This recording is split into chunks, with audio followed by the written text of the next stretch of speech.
Sudan سے تعلق رکھنے والے مشہور قاری قرآن شیخ نورین محمد صدیق ٹریفک حادثے میں انتقال کر گئے۔ اس بات کا اعلان سوڈان کے مذہبی امور کے وزیر نصر الدین نے جمعے کی شام کو یہ کہہ کر کیا کہ میں یہ بات بتاتے ہوئے بہت غمگین ہوں کہ آج شام سوڈان میں سب سے مشہور قرآن کے قاری ایک ٹریفک حادثے میں انتقال کر گئے۔ شیخ نورین اللہ کی کتاب قرآن کے دوست تھے جو اپنے معزز دوستوں کے ہمراہ اس حادثے میں اس دنیا سے رخصت ہو گئے۔ سوڈان کی خود مختاری کونسل کے وائس چیئرمین محمد حمدان نے شیخ نورین کی وفات پر کہا کہ ہم مرحوم شیخ نورین محمد صدیق کی وفات پر اپنے آپ اسلامی قوم اور پورے سوڈانی عوام سے اظہار تعزیت کرتے ہیں، جنہوں نے تبلیغی سفر سے واپسی پر ایک دردناک واقعے کے بعد اپنے رب کی پکار کا جواب دیا۔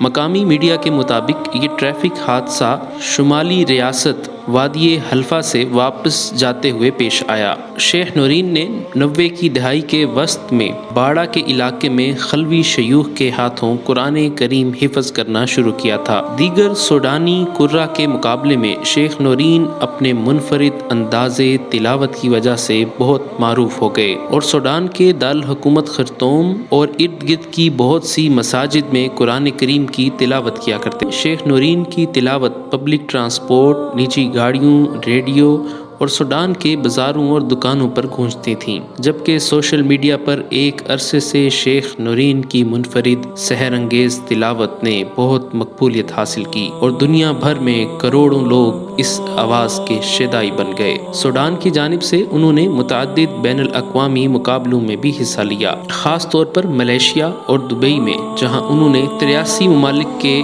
ساتھ مقابلے کے دوران قرآن مجید میں تیسرا بین الاقوامی انعام جیتا۔ ہفتے کے روز شیخ نورین کی نماز جنازہ ادا کر دی گئی۔